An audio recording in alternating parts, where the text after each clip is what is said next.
말씀은 사도행전 24장 10절에서 27절까지 말씀입니다. 제 성경으로는 신약성경 230쪽에 있는 사도행전 24장 10절부터 27절까지 말씀, 조금 길지만 우리 10절부터 마지막 절까지 함께 읽겠습니다. 시작.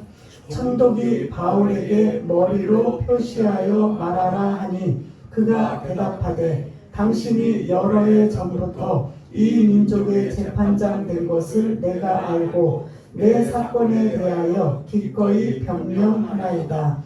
당신이 아실 수 있는 바와 같이 내가 예루살렘에 예배하러 올라간 지 열 이틀밖에 안 되었고 그들은 내가 성전에서 누구와 변론하는 것이나 회당 또는 시중에서 무리를 소동하게 하는 것으로 보지 못하였으니 이제 나를 고발하는 모든 일에 대하여 그들이 능히 당신 앞에 내세울 것이 없나이다. 그러나 이것을 당신께 고백하리이다. 나는 그들이 이단이라 하는 도를 따라 조상의 하나님을 섬기고 율법과 선지자들의 글에 기록된 것을 다 믿으며 그들이 기다리는 바 하나님께 향한 소망을 나도 가졌으니 곧 의인과 악인의 부활이 있으리라 함이니이다. 이것으로 말미암아 나도 하나님과 사람에 대하여 항상 양심의 거리낌이 없기를 힘쓰나이다. 여러 해 만에 내가 내 민족을 구제할 것과 재물을 가지고 와서 드리는 중에 내가 결례를 행하였고 모임도 없고 소동도 없이 성전에 있는 것을 그들이 보았나이다. 그러나 아시아로부터 온 어떤 유대인들이 있었으니 그들이 만일 나를 반대할 사건이 있으면 마땅히 당신 앞에 와서 고발하였을 것이요 그렇지 않으면 이 사람들이 내가 공의 앞에 섰을 때에 무슨 옳지 않는 것을 보았는가 말하라 하소서. 오직 내가 그들 가운데 서서 외치기를 내가 죽은 자의 부활에 대하여 오늘 너희 앞에 신문을 받는다고 한 이 한 소리만 있을 따름이니라 하니 벨릭스가 이 도에 관한 것을 더 자세히 아는 고로 연기하여 이르되 천부장 루시아가 내려오거든 너희 일을 처벌하리라 하고 백부장에게 명하여 바울을 지키되 자유를 주고 그의 친구들이 그를 돌보아 주는 것을 금하지 말라 하니라. 수일 후에 벨릭스가 그 안에 유대의 여자 두루실로와 함께 와서 바울을 불러 그리스도 예수 믿는 도를 듣거늘 바울이 의와 절제와 장차 오는 심판을 강론하니 벨릭스가 두려워하여 대답하되 지금은 가라. 내가 틈이 있으면 너를 부르리라 하고 동시에 또 바울에게서 돈을 받을까 바라는 고로 더 자주 불러 같이 이야기하더라. 이때가 지난 후 부르디오 베스도가 벨릭스의 소임을 이어받으니 벨릭스가 유대인의 마음을 얻고자 하여 바울을 구류하여 두니라. 아멘. 예, 오늘 말씀은 벨릭스 총독 앞에서 바울이 자기를 변호하는 이러한 내용으로 함께 은혜를 나누고자 합니다. 오늘 내용 10절부터 20절까지는 굉장히 긴 내용입니다. 그러나 이 긴 내용을 두 가지로 끊어서 나눌 수 있어요. 10절부터 21절까지는 바울이 지난주에 고발당했다면 내가 왜 그 고발당한 것이 거짓인지 혐의가 없다는 것을 자기가 스스로 변호하는 내용이 21절까지라면 22절부터 마지막 27절까지는 벨릭스 총독의 이야기, 그래서 크게 두 가지의 이야기로 나누어져 있습니다. 오늘 이 말씀 드리기 전에 지난주를 여러분들이 다시 한번 좀 기억을 더듬으시면 예루살렘에서 누가 왔지요? 누가? 바울을 고발하러 누가 왔지요? 대제사장 아나니아와 그의 변호사, 국제변호사 누구랑? 더둘로 변호사가 가이사라 벨릭스 총독이 있는 데로 와서 바울을 어떻게 하는 거예요? 고발합니다. 몇 가지로 고발했지요? 세 가지로 고발합니다. 첫 번째 고발은 뭐냐? 소요죄로 고발을 합니다. 다른 말로 소요죄는 뭐냐? 폭동을 일으키는, 그래서 총독이 가장 민감하게 반응할 수 있는 이것, 사실은 문제도 아닌 이것을 이 변호사가 총독을 자극시킬 수 있는 첫 번째 고발이 뭐냐? 소요죄, 폭동을 일으키는 사람이다. 그래서 이 사람은 아주 그런 위험한 사람이다라는 걸 지금 고발을 해요. 두 번째는 뭐냐? 나사렛 이단의 뭐다? 우두머리다. 이단이라는 소리예요. 그리고 세 번째 고발은 뭐냐? 성전을 더럽히는 성전 모독죄. 그래서 첫 번째 소요죄는 정치범으로 들어가고, 두 번째 나사렛 이단의 우두머리나 성전을 더럽히게 하는 건 무슨 죄에 들어가요? 종교죄에 들어가는 이 세 가지를 지금 지난주에 고발을 당했어요. 고발을 당한 걸 이제 그러면 바울이 자기가 고발을 당했으니까 이 고발이 자기하고는 아무 상관이 없고 무혐의다라는 이런 것들을 지금 반증하기 위해서 오늘 10절부터 그 세 가지를 하나하나 자세히 그들의 그 고발이 허위고 거짓임을 지금 드러내는 내용이 21절까지예요. 그래서 이제 첫 번째 고발당한 게 뭐라고 했죠? 소요죄, 폭동을 일으킨다. 그래서 여러분들 11절을 좀 띄워주시면 눈에 보시면 내가 예루살렘에 온 게 목적이 뭐 하러 왔다고 지금 나와요? 예배하러. 그리고 내가 예루살렘에 온 건 며칠밖에 안 된다. 그럼 며칠이에요? 12일밖에 안 되는데 내가 무슨 소동을 일으키고 폭동을 일으키냐? 폭동을 일으키려고 계획을 세우고 뭐 한다면 12일 갖고 되겠느냐? 지금 이런 얘기예요. 그래서 그 첫 번째 고발한 그 폭동과 소요는 나하고는 상관이 있다 없다? 없다라는 얘기예요.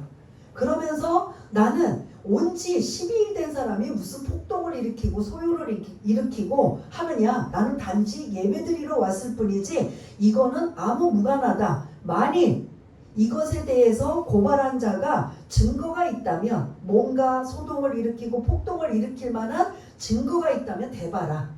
항상 법정에서는 증거가 있어야 돼요. 증거가 없으면 이 사람이 심중에는 죄라 할지라도 그걸 죄라고 물을 수 있어요, 없어요? 그럼에도 불구하고 바울은 그런 일조차 하지도 않았는데 이렇게 거짓 증언을 하고 있다면 대봐라 증거를. 근데 안 했으니 증거를 댈 수 있어요, 없어요? 없는 거죠. 그래서 첫 번째 고발한 내용은 어떻게 된 거예요? 죄가 없는 걸로 지금 이제 바울이 지금 언급하고 있고, 14절부터 띄워주시면 두 번째 고발이에요. 나사렛 이단의 우두머리다 라는 것에 대하여 지금 고발을 한 내용을 14절에 보면은 지금 바울이 뭐라고 하냐면, 지금 이 고발한 자들이 누가 고발한 거예요? 대제사장 아나니아는 유대인이고 유대교를 믿는 사람이 지금 고발한 거예요. 그 사람들을 향해 지금 바울이 뭐라고 하냐면, 나는 여러분들 같이 하나님을 조상의 하나님을 뭐하고 있다? 잘 섬기고 있다. 너희들이 섬기는 것처럼 나를 이단이라고 하는데 내가 그럼 이단인지 말해보겠다. 너희들이 하나님을 섬기는 거 나도 하나님 섬긴다. 그럼 이게 이단이냐 아니냐? 일단 아니잖아요. 두 번째 14절에 보면 율법과 선지자의 글을 다 어떻게 했더라? 그러니까 율법과 선지자라는 게 구약 성경을 말하는 거예요. 근데 지금 우리는 구약이라고 하는데 이들은 구약의 말씀을 율법, 모세오경을 율법이라고 해요. 그 다음에 선지자의 글, 더 하나 더 자세하면 시편의 글 이렇게 나와요. 그런데 지금 여러분들이 성경을 읽을 때 율법과 선지자의 글 하면은 지금 우리는 뭘로 생각하라고요? 구약 성경. 나는 이 구약 성경을 다 뭐한다? 믿노라. 그런데 여기 함정이 뭐냐면 바울이 얼마나 지혜롭고 얼마나 대단한 사람이냐면, 아까 지금 고발한 사람이 누구라고 했어요? 대제사장이에요. 그 변호사는 이제 그 대제사장이 기용한 사람이니까 사실은 고발한 자는 아나니아 대제사장이에요. 그럼 아나니아 대제사장을 여러분들이 잠깐 정리하자면, 이 사람은 유대교의 최고의 수장이에요. 최고의 권력에서도 모든 의결기관에서도 수장이고, 그런 성전 안에서도 수장이에요. 그 최고의 권력을 가지고 있는 이러한 자가 지금 이 바울을 고발한 거예요. 근데 문제는 뭐냐면 이전에 우리가 23장에도 나눈 것처럼 이 지금 대제사장들과 이 사두개인들은 구약 성경을 다 믿어요, 안 믿어요? 뭐만 믿어요? 네? 그러니까 그 모세오경을 14절에 말하면 어디에 들어있어요? 율법만 믿어요. 그것도 왜 믿는지 아세요? 대제사장이 하는 일이 성전에서 뭐 하는 일이에요? 제사 드리는 일이잖아요. 근데 모세오경에 레위기 제사법이니 이런 게 있으니 자기가 이것까지도 거부하지 못해요. 그래서 이 대제사장 사두개인들은 부활도 믿는다 안 믿는다? 성령도 믿는다 안 믿는다? 안 믿어요. 천사도 믿는다 안 믿는다?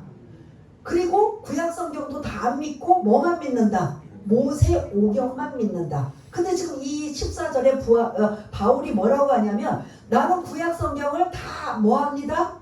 믿는다. 그러면 고발한 자들은 구약 성경을 다 믿어요 안 믿어요? 이해가 되시죠? 그거를 좀 바울이 말하고 있어요. 나보고 이단이라고? 나는 여러분들처럼 조상의 하나님, 아브라함의 하나님, 이삭의 하나님, 야곱의 하나님 나 섬깁니다. 그리고 구약 성경을 다 나는 뭐합니다? 그걸 말하면서 대제사장의 눈을 향해 뭐라고 할까요? 너는 뭐만 믿어? 율법 모세오경만 믿잖아. 나는 그 외 선지자의 글 시편 다 뭐한다? 그럼 누가 이단이냐? 그렇게 만약에 나온다면 누가 이단이에요? 하나님이 주신 구약 성경 구약 말씀을 다 믿는 게 맞아요 틀려요? 근데 고발한 대제사장은 뭐만 믿는다고요? 율법 모세오경만 믿어요. 그러니까 바울이 이야기를 하면서 야 내가 이단이냐 네가 이단이냐 그러면 이게 지금 이해가 되시죠? 이런 의미가 지금 담겨. 그러니까 바울은 대단한 사람이에요. 여기에 고발한 대제사장은 자기 발에 자기가 지금 함정에 뭐한 상황이에요? 빠져있는 상황이라는 거죠. 15절을 더 띄워주시면 뭐라고 하냐면 그들이 기다리는 바 하나님께 향한 소망을 나도 가졌다. 유대인들이 가진 소망을 나도 가졌는데 곧 뭐와 뭐가 있을 것이다? 의인과 악인의 부활이 있을 것이다. 그거를 유대인들이 소망하며 믿는 것고 기대하는 것처럼 나도 그걸 믿는다. 근데 여기에 초점 단어가 뭐예요? 그러면 저 고발한 자는 이 부활을 믿어요 안 믿어요? 안 믿어요. 말이 돼요 안 돼요 사실은?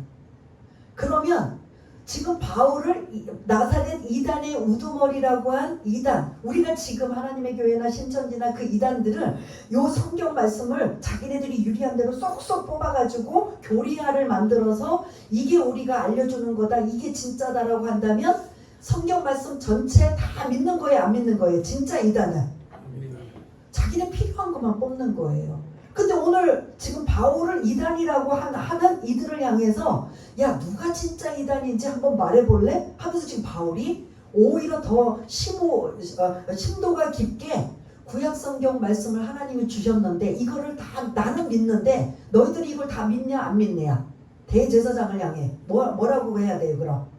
모세오경만 믿으니 뭐 일부만 믿는 이들이 사실은 뭐예요? 엄밀히 말하면 내가 이단이 아니고 너희들이 뭐다? 15절도 보면 어떤 단어가 초점적으로 나와요?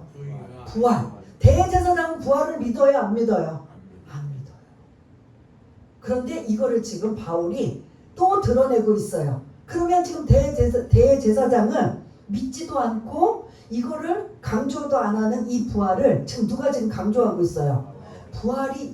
바울이 이야기를 하면서 오히려 두 번째 고발한 것도 어떻게 보면 바울을 이단이라고 한 걸 사실은 누가 이단으로 지금 이게 바뀌어지게 된 거예요.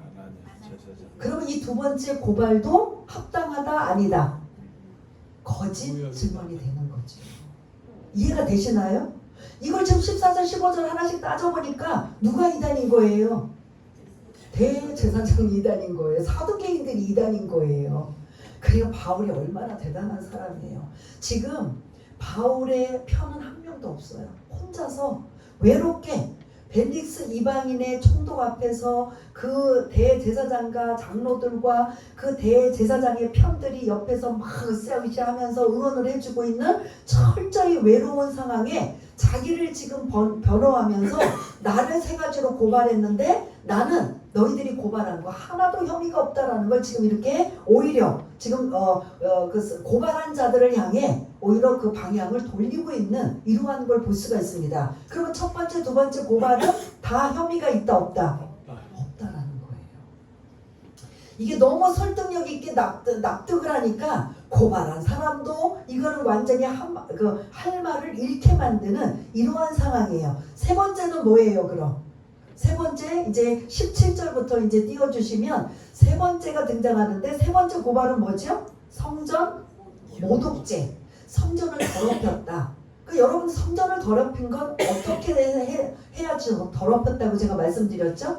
가서 막 오물을 뿌리고 막 지저분하게 해서 더럽힌 건가요? 뭐죠? 성전 더럽힌 게 뭐예요?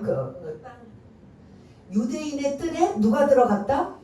이방인을 데리고 들어가서 그 아시아에서 온 그 유대인이 그 유대인의 뜰에 들어가서 시내에서 그 이방인들과 함께 있는 바울을 보고 그걸 착각을 하여서 그 성전에 있는 바울에게 막 그 군중들을 향해 저 이방인을 이 유대인들만 들어올 수 있는 곳에 들어오게 해서 성전을 더럽혔다라고 막 그때 막 그냥 막 소리를 지르고 해서 군중들한테 매를 맞았던 그 사건이 있었잖아요. 그것처럼 그거를 지금 가지고 세 번째 성전 모독죄로 즉 고발을 한 거예요. 그 우리가 중요하게 여기는 경건하게 여기는 그러한 신실한 하나님의 성전에 이방인을 데리고 들어온 이것은 이제 꼼짝달싹 못할 것이다 라고 생각해서 고발을 한 거예요. 근데 그 고발을 이제 17절부터 바울이 자기를 변호합니다. 이제 어떻게 변호하느냐? 17절에 보면 뭐라고 나와요? 내가 내 민족을 뭐하기 위해서 기근이 들고 어려움을 당해서 구제할 뭘 갖고 왔다? 돈을 가지고 왔다. 지금 우리가 말하면 왜 예루살렘에 그 내 민족을 위해서 돈을 가지고 왔다고요? 예루살렘에 아주 심각한 기근 흉년이 들은 거예요. 기근 흉년은 뭐 때문에 생긴 거예요? 비가 오지 않으니 농사를 지을 수 없고 여러 가지가 어려움을 당하다 보니까 아주 혹독한 아주 심각할 정도로 우리가 얼마 전에 어느 지역에 막 비가 안 와가지고 강릉이 그랬잖아요. 마치 그런 것처럼 예루살렘에 정말 어려움을 당하는 이 상황을 외국에서 바울이 듣고 그 복음을 전하는 이방 교회들마다 도움을 요청해서 뭘 거둔 거예요? 구제 헌금을 거둔 거예요. 본보 교회인 예루살렘이 이렇게 지금 어려움을 당하고 있으니 여러분들이 복음의 빚진 자로서 좀 헌금 좀 했으면 좋겠다. 그래서 그 헌금을 여러 지역을 다니면서 거둬들인 그 돈을 지금 이 17절에 말하는 거예요. 내가 온 목적은 예루살렘에 예배하는 목적도 있지만 뭘 가지고 왔다? 내 민족에 구제할 돈을 가지고 왔다. 요거 여러분들 기억하고 계셔야 돼요. 이게 가장 누가 하고 이제 받아들일 사람이 있어요. 돈? 하고 아주 정신이 바짝 든 사람이 있어요. 아무튼 17절에 내가 예루살렘에 온 건 구제헌금을 가지고 와서 어려운 사람들을 돕기 위해서 가지고 온 것이다. 그 다음에 18절에는 뭐가 나와요? 18절에 18절에 그리고 그 세 번째 고발한 거를 지금 설명하고 있는 거예요. 드리는 중에 내가 이렇게 재물을 가지고 와서 하나님 앞에 드리고 교회에 이제 모든 것들 드리는 중에 내가 결례 의식을 행하였다. 여러분 아시죠? 정결 예식.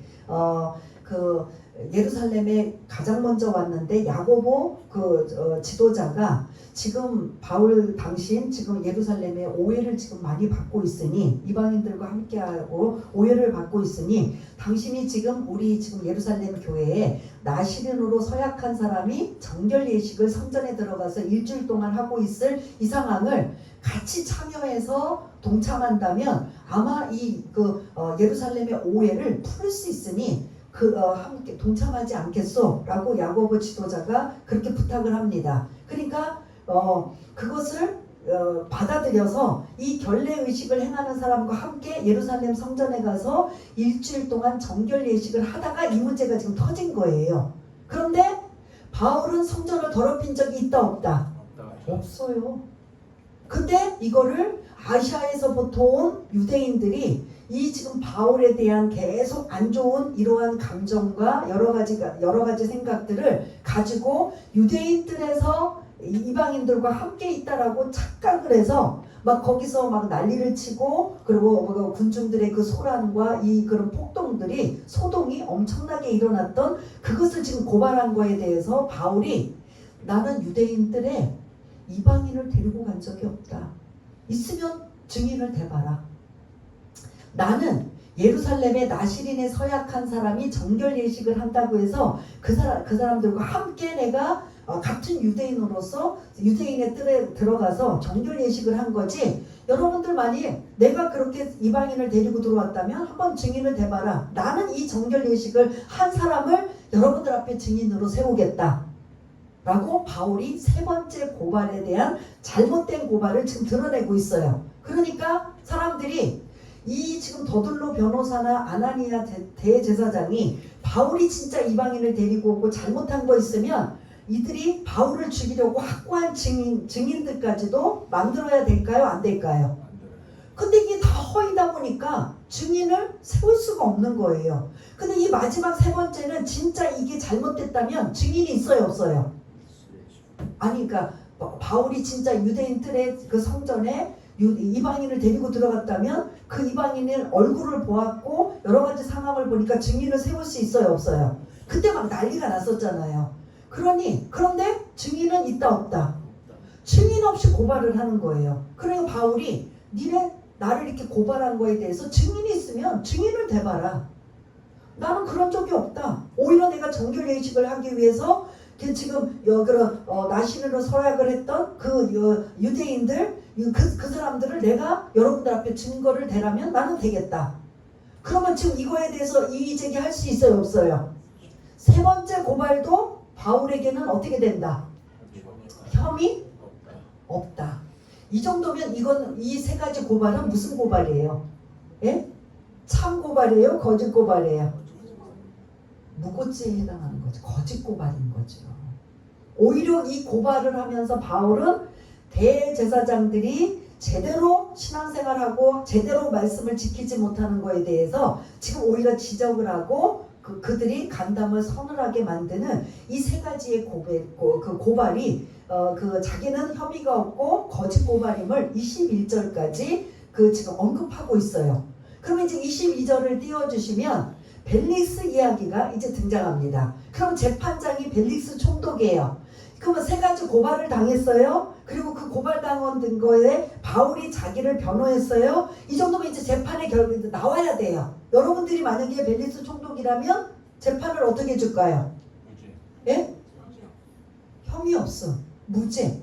이게 나와야 돼요? 안 나와야 돼요?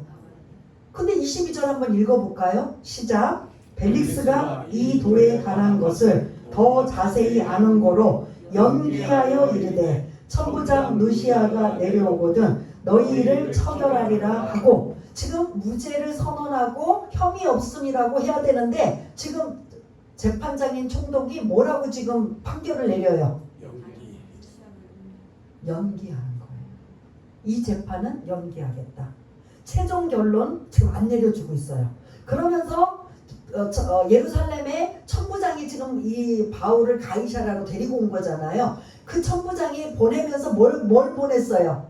편지를 보내서 이 사람 혐의 없음이라고 무죄라고 알려줬단 말이에요. 그런데 이유를 대는 게 뭐냐면 이게 너무 궁색한 연기하는 이유가 천부장을 다시 불러와서 좀 알아봐야 되겠다. 그러니 지금 판결은 유보하겠다. 뭐 하겠다? 연기하겠다.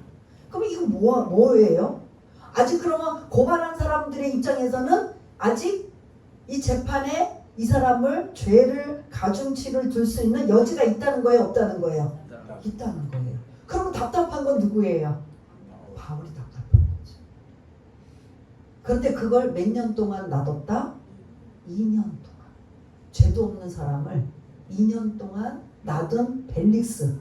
그러니까 이제 10절부터 21절까지는 바울이 그 세 가지 고발당한 거에 대해 나는 그것에 고발당할 이유도 없고 나는 이 거짓 증언에 대한 오히려 그것을 고발하면서 아무 혐의가 없다라는 걸 입증을 해주는 내용이었다면 22절부터 이제 27절까지는 벨릭스 총독이 재판장으로서 이 바울을 무죄로 선언하고 풀어줘야 되는 게 사실은 맞아요, 틀려요?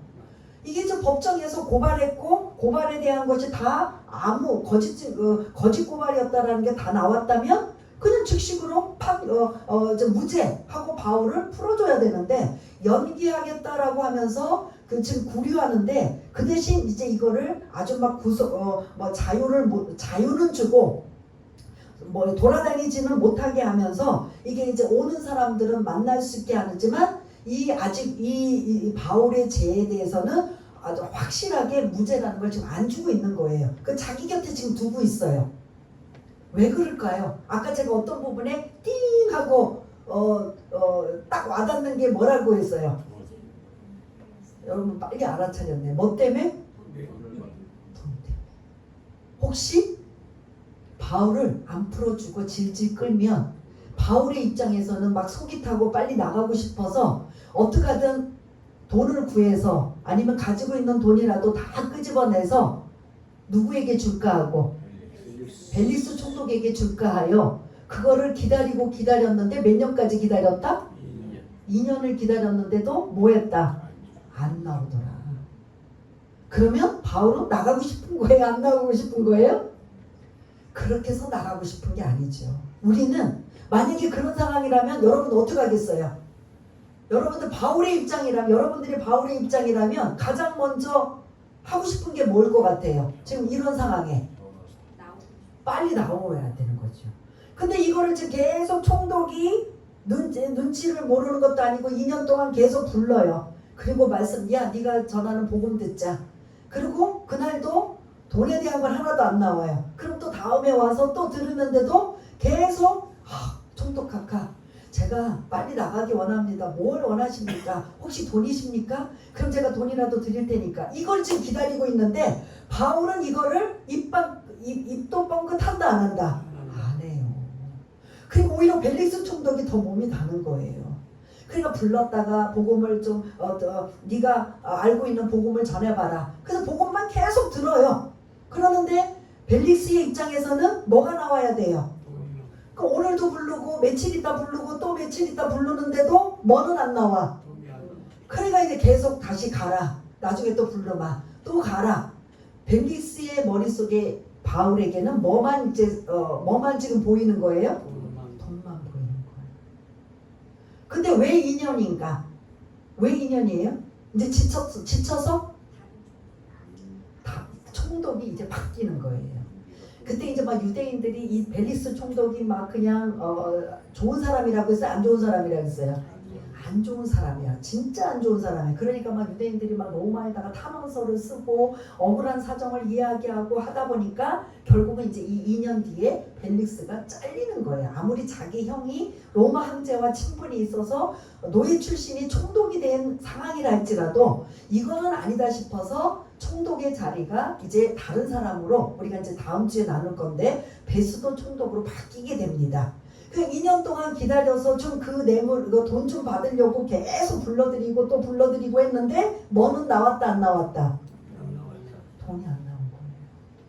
그 중에 계속 불러드리는 상황에 24절을 좀 한번 볼게요. 24절 한번 읽어보겠습니다. 시작. 수일 후에 벨릭스가 그 안에 유대 여자 도르실러와 함께 와서 바울을 불러 그리스도 예수 믿는 도를 듣거늘. 온 의도가 복음도 이제 들으니 자꾸 또 듣고 싶은 마음도 있고, 근데 이번에는 누구랑 같이 왔다고 했어요? 아내 두루실로. 이 아내 두루실로가 세 번째 부인이에요. 이 세 번째 부인, 그러니까 자기 두 번째 부인까지도 다 쫓아내고 세 번째 부인인데 이 두루실라가 처녀가 아니고 남의 아내로 있던 여자예요.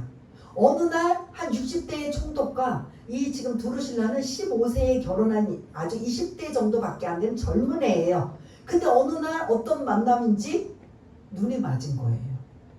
그때부터 이제 둘이 살고자 중간에 마술사를 두어서 막 그냥 그 가정을 파탄시키는 일들을 만들어서 각자 자기 아내, 자기 남편과 이혼을 하게 돼요. 그러면서 이 여인과 결혼을 하는 세 번째 부인이에요. 이해되시나요? 벨릭스 총독은 이 여인이 세 번째 부인이고 이 여인은 몇 번째 남편이에요? 두 번째 남편이에요. 근데 이 두루실라가 헤롯 대왕의 손녀딸. 이제 조금 있으면 헤롯 대왕의 아들 손자인 그 아그리빠 왕이 이제 나중에 나오는데 그 헤롯 아그리빠 왕의 딸이에요. 그러면 이 두루실라 이 여자는 대단한 백을 가지고 있다 없다? 있는 이 여자가 지금 이 벨릭스 총독과 결혼한 거. 그러면 어떻게 됐든 이 결혼은 바람직하다 아니다? 아닌 거예요. 여기까지 말씀을 드리면 벨릭스를 여러분들이 좀 기억을 떠리면 무슨 출신이 총독이 됐다고 했어요? 노예가 총독이 되는 엄청난 급부상하는 이러한 권력을 지금 누리고 있어요. 그리고 이 여인도 자기가 바꾸자 하면 세 번째 부인까지 둘 정도고 그 다음에 바울에게 계속 뭐를 지금 원하고 있어요? 돈을 요구하는, 돈 좋아하고 권력 좋아하고 그 세상의 기준을, 세상의 인생의 목적인 부와 권력과 이 모든 쾌락을 다 좋아하는 사람이 누구다? 벨릭스예요. 요거를 제가 왜 설명을 드리냐면 25절을 좀 띄워주세요. 이날도 이 여인 자기 부인 세 번째 부인 두루실로와 함께 바울에게 복음을 듣고자 찾아와요. 사실은 복음을 듣고자 하는 마음도 사실은 한편 있지만 또 한편의 마음은 뭐라고 했어요? 돈을 줄까? 이 민족을 구제할 돈이면 얼마나 많겠어요. 그러니 지금 벨릭스 총독에게는 돈을 또 바라고 복음도 자꾸 들어보니까 더 듣고 싶고 그래서 자기 아내 지금 두루실러 왔는데 뭘 자르고 있냐? 25절에 보면 세 가지 설교를 해요. 뭐하고? 의와 절제와 장차 오는 심판에 대한 딱 그 부부에 맞는 딱 상황적인 왜 우리가 병원에 가면 무슨 설교해야 돼요? 그 환자를 위한 그런 적합한 설교를 해야지 그 환자에게 부자가 되십시오 한다면 말이 돼요 안 돼요? 또 이런 사업장을 오픈한 그런 곳에 가서 치유의 설교나 병원 설교하면 맞아요 틀려 안 해요? 지금 25절은 벨릭스 총독과 그 두루실라의 그 잘못된 삶을 살고 있는 이것을 딱 맞춤 설교하고 있어요. 의와 절제와 그 다음에 장차 오는 심판에 대한 이 설교를 딱 합니다. 그러니 벨릭스 총독이 자기도 사람인지라 양심에 찔려서 어떤 마음이 들렸다고 했어요? 왜요? 왜 두려워해요? 바울이 어떻게든 벨릭스 총독에게 잘 보여서 내가 여기를 빨리 나가야지 하는 마음이 없고 그들이 자꾸 와서 복음을 듣기를 원하는데 맞춤 설교를 하는 거예요. 벨릭스 총독 당신 이렇게 살면 안 됩니다. 그러니 당신이 지금 세상을 향해 지금 성공을 향해 그런 부와 권력과 이런 쾌락을 향해 달려가는 이 모든 것 뭐 하십시오? 절제하십시오. 그렇지 않으면 뭐가 임할 것입니다? 이거를 지금 맞춤 설교하는 거예요. 근데 벨릭스 총독에게는 이게 좋은 설교예요? 아니에요? 예? 하나님의 말씀은 교훈과 책망과 바르게 함과 의로 교육하기에 유익하다면 어느 부분에 들어가요? 책망에 설교인 거죠. 벨릭스 총독 당신 정신 차리십시오. 지금 계속 이렇게 살다가는 장차 오는 심판을 뭐 할 것입니다? 면하지 못할 것입니다. 그러니 이 설교를 듣는 벨릭스가 두려워서 야 다시 들어가. 내가 나중에 시간 되면 뭐 하리라? 이렇게 계속 벨릭스는 불러들이고 또 보내고 불러들이고 하면서 지금 계속 복음을 뭐 한다? 들어요. 듣지만 이는 어떻게 된다? 받아들일 마음이 없는 거예요. 이게 여러분들 네 가지 시 비유에 무슨 시가 있죠? 길가에 떨어진 시 비유, 또 돌짝밭에, 또 가시덤불에 뿌려진 씨, 그 다음 옥토 좋은 땅에. 그러면 이 지금 벨릭스는 계속 복음을 지금 바울을 불러다가 지금 듣고 있어요. 뭐 어떤 밭일 거가요? 옥토? 이건 아닐 것이고, 예? 돌밭은 아예 씨도 안 들어가요. 그러니까 이것도 아니에요. 가시덤불이에요. 가시덤불은 이게 막 들을 때는 은혜가 되고 들을 때는 이렇게 살아야지 하는데 이게 결실이 없는 거예요. 가시의 기운이 막혀서 이게 결실을 못 맺게 지금 가시가 계속 찔러요. 이 사람의 가시는 뭐냐?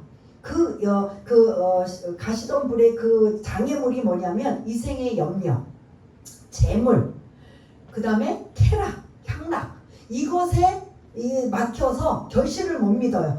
못 얻어요. 그럼 벨릭스는 이 지금 자기의 성공, 출세, 이 모든 것도 다 가지면서 복음도 들으면서 바울이 가지고 왔던, 솔직히 지금 이 바울이 갇혀 있을 때 바울이 지금 현재 돈이 있을까요, 없을까요?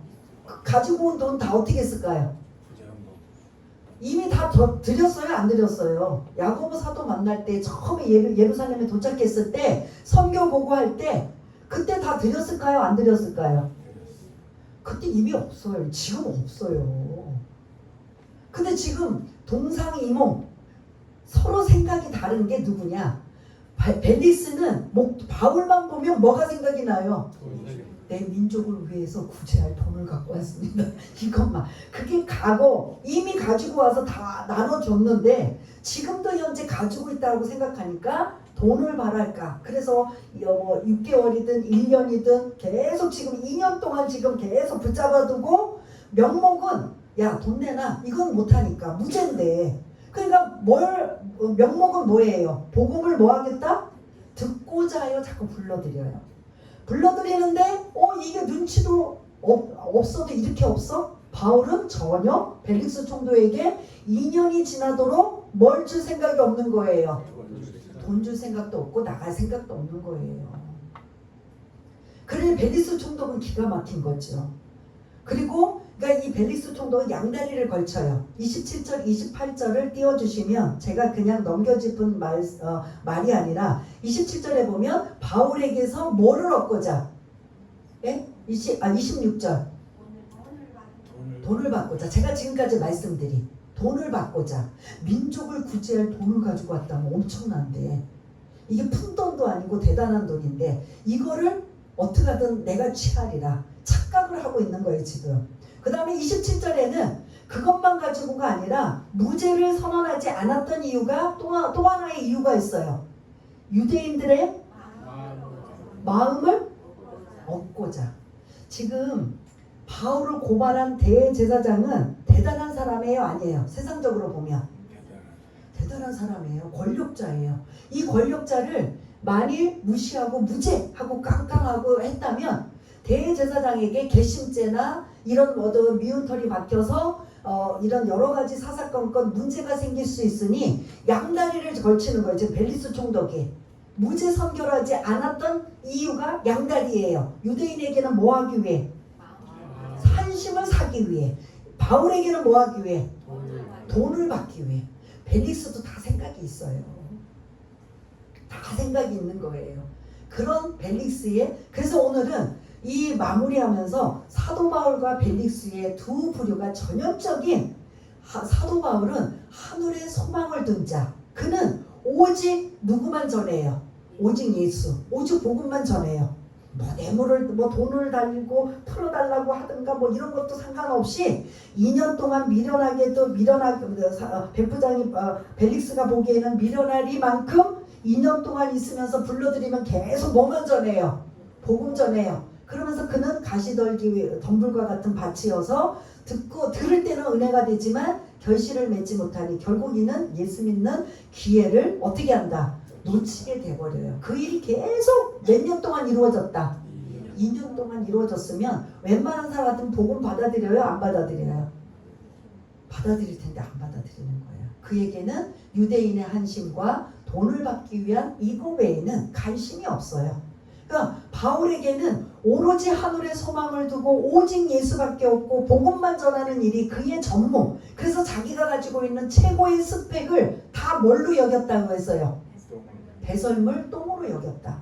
지금으로 말하면 미국 시민권 가지고 있어요. 석학으로 최고의 지식을 다 가지고 섭렵하고 있어요. 뭐 집안의 가문도 좋아요. 지금 아마 그 정도면 대단한 사람인데 그런 바울이 그걸 다 뭘로 여겼다? 배설물 똥으로 여겼다. 그러면서 나는 날마다 오직 예수만 전하는 이러한 자로 지금 이렇게 하늘에 소망을 두는 자인데, 반대로 벨릭스는 어떤 자냐? 땅에 소망을 두어서 천년 만년 살 것처럼 더 많이 더 권력을 더 긁어모으는 이런 모습이 벨릭스의 인생의 목적이라면, 우리가 이 말씀을 들으면서 어느 쪽으로 여러분들은 방향을 잡으실 것입니까? 사도 바울처럼 내 인생의 목표가 하늘에 소망을 두고 오직 예수를 알고 전하며 드러낼 수 있는 삶을 살 것인가? 아니면 벨릭스처럼 땅에 소망을 두어서 우리가 반드시 천국 가고 우리가 이 땅에 사는 건 제한이 되어 있는데, 거기서 우리가 이 벨릭스처럼 부와 권력과 그리고 쾌락을 향해, 향락을 향해 이 생의 염려와 재물과 향락을 위해 살 것인가? 땅의 소망을 살 것인가? 이거는 이제 여러분들한테 말씀을 드리면서 선택권은 여러분들한테 있는 거예요. 2년 동안 벨릭스가 계속 바울을 불러다가 맞춤 설교도 들으고 여러 가지 복음을 듣지만 그는 나중에 밀다가 2년이 지난 후에 결국 벨릭스는 더 이상 복음을 이제 들을 기회도 놓치고, 그의 인생은 땅에 소망을 두고 끝나는 인생이라면 장차 오는 심판이 어떻게 될까요? 견디지 못할 것입니다. 그러나 이 바울은 그럼에도 불구하고 많은 이들에게 자기가 가지고 있는 어떤 것도 다 어디에 집중을 시켜요? 복음에, 예수에 집중시키고 있다면, 우리가 이렇게 바울처럼 올인하지 못하고 산다 할지라도 우리가 벨릭스 같은 상황이었다면 조금씩, 아주 조금씩이라도 어디로 이동해야 돼요? 예? 사도 바울의 삶처럼 이동하며 살 수 있는 저와 여러분 모두가 다 되시기를 바라겠습니다. 우리 한번 말씀을 들은 거 생각하시면서, 하나님 나도 이렇게 살기 원합니다. 그러나 내 힘으로 안 되니 성령 하나님 도와주옵소서라는 이러한 마음을 가지고 한번 잠시 기도하는 시간을 갖겠습니다. 할렐루야. 사랑이 많으신 하나님 아버지, 오늘 본문의 말씀은 바울이 고발당한 세 가지를 자기가 변호하며 나는 고발한 그 모든 것들에 죄가 없음, 거짓 고발임을, 거짓 고발한 것에 대한 것들을 하나하나 드러내고 나타나며, 고발한 대제사장 사두개인들이 진짜 잘못되고 온전히 하나님을 신뢰하지 못하는 이러한 것들을 오히려 그들에게 오히려 찔림을 받고 오히려 어려움을 당하는 일들을 바울이 자기 변호한 것을 볼 수가 있습니다. 그리고 또한 22절부터 27절까지 벨릭스 총독에 관한 이야기, 그는 양다리 그러한 작전으로 바울에게는 돈을 받고자, 그리고 유대인들에게는 한심을 얻고자 계속 바울을 불러다가 복음을 듣지만, 그는 결국 예수를 믿는 게 아니라 거부를 당하고 가시덤불과 같은 인생이 되어서 장차 오는 심판을 견디지 못하는 안타까운 인생을 살고 있다면, 우리가 사실은 벨릭스와 같은 삶을 살고 있다라고도 아버지 하나님 볼 수가 있습니다. 우리는 물질을 향해, 아버지 세상의 성공을 향해, 그리고 자녀를 향해 여러 가지 향락과 아버지 하나님 그러한 여러 가지 그런 쾌락을 향해 우리가 다른 박질했다며, 다시 한번 이 말씀을 들고 바울처럼 100% 온전히 살 수는 없지만 그런 방향으로 우리가 아버지 바뀌며 조금씩 달라지고 변화되며 새로워질 수 있는, 그렇게 살아갈 수 있는 우리 모두가 될 수 있도록 이 시간도 고백하며 다짐하며 사는 복된 인생, 복된 아버지 삶을 살아가는, 하늘의 소망을 두고 살아가는 모든 자들이 다 될 수 있도록 주님 도와주시옵소서. 하나님 아버지 감사합니다. 오늘 벨릭스처럼 땅에 소망을 두고 살 것인가, 사도 바울처럼 하늘에 소망을 두고 살 것인가, 우리가 한 주간도 이 말씀을 묵상하며 하나님께 은혜를 입는 자는 반드시 하늘에 소망을 두는 자가 반드시 복되고 형통한 자가 될 줄 믿습니다. 내 힘이 아닌 하나님이 공급해 주시는 힘, 하나님이 공급해 주시는 능력으로 바알과 같은 삶을 살기를 다짐하는 이 자리는 모든 이들이 그렇게 고백하며 결심하며 살아갈 수 있도록 은혜를 내려 주옵소서. 모든 것 감사드리오며 사랑이 많으신 예수님 이름으로 기도드리옵나이다. 아멘. 이 시간은